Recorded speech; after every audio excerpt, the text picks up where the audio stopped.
Mohon perhatian, hadirin dimohon berdiri.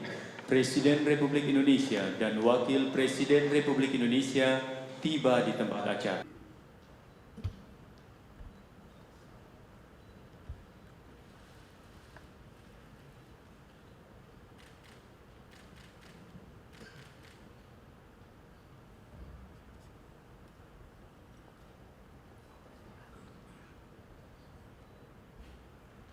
Menyanyikan bersama lagu kebangsaan Indonesia Raya.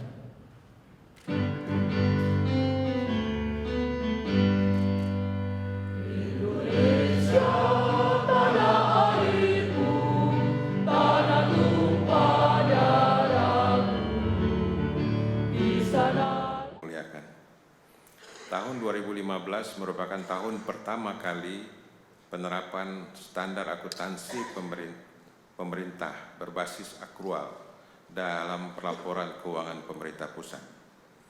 Pemerintah dan BPK sesuai dengan tugas dan tanggung jawabnya masing-masing telah berupaya untuk mendukung penerapan standar akuntansi pemerintah berbasis akrual sebagaimana amanat peraturan perundang-undangan.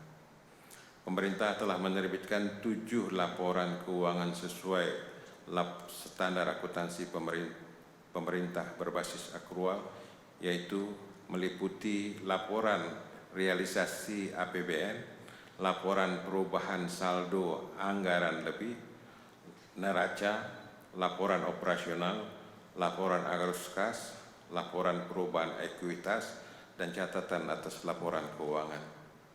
Dalam laporan realisasi APBN tahun 2015, pemerintah melaporkan realisasi pendapatan sebesar 1.508 triliun rupiah atau turun sebesar 2,74% dibanding dengan tahun 2014, yakni sebesar 1.550,49 triliun rupiah.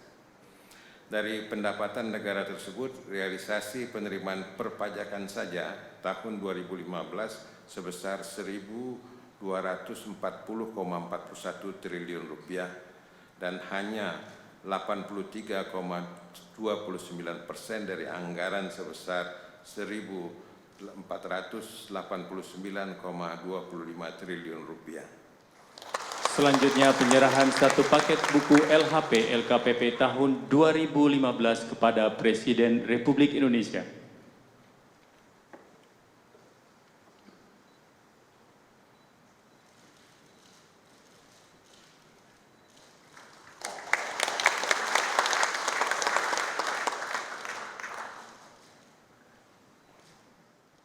Tadi sudah disampaikan oleh Ketua BPK bahwa tahun ini adalah yang pertama kali kita memakai akrual basis.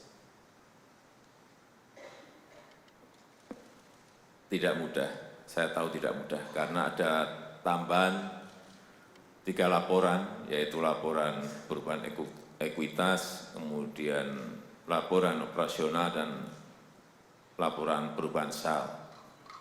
Tidak mudah.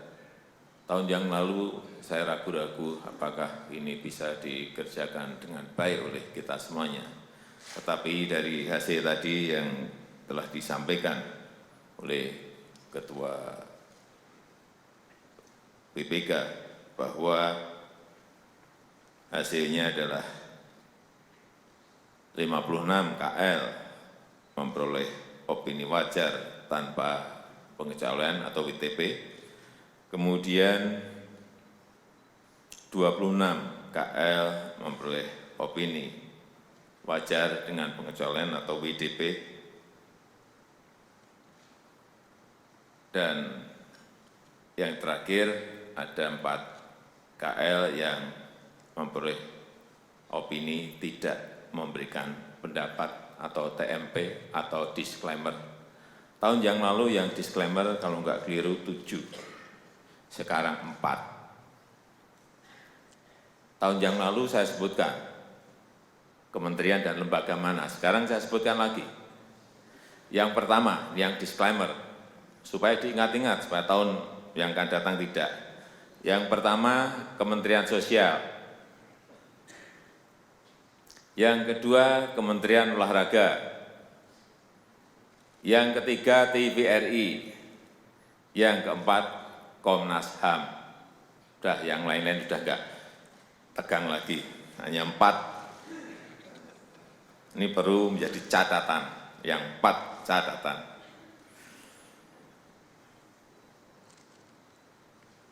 Dan dalam menyikapi laporan ini intinya bukan pada predikat yang diraih, tetapi hasil pemeriksaan ini harus kita terima sebagai momentum untuk perbaikan, momentum untuk pembenahan. Dan hasil pemeriksaan BPK menjadi pekerjaan rumah kita untuk meningkatkan akuntabilitas keuangan negara. Kita harus bekerja lebih keras lagi karena esensi dari transparansi dan akuntabilitas adalah pertanggungjawab moral pada konstitusional dan terhadap rakyat. Kita tahu semuanya bahwa penggunaan APBN harus sepenuhnya digunakan untuk kepentingan rakyat, untuk kepentingan masyarakat, dan kita harus bisa memastikan rakyat benar-benar bisa mendapatkan manfaat dari penggunaan APBN tersebut. Hadirin sekalian yang saya hormati, saya kira tadi sudah disampaikan juga oleh Ketua BPK mengenai rekomendasi yang ada. Saya harapkan rekomendasi tersebut bisa ditindaklanjuti secepatnya, karena masih ada sisa rekomendasi yang belum ditindaklanjuti. Dan akhirnya saya mengajak seluruh kementerian dan lembaga non-kementerian untuk memperbaiki, berbenah, membangun tata kelola keuangan yang transparan, mempertanggungjawabkan uang rakyat dengan sebaik-baiknya, dan saya tegaskan,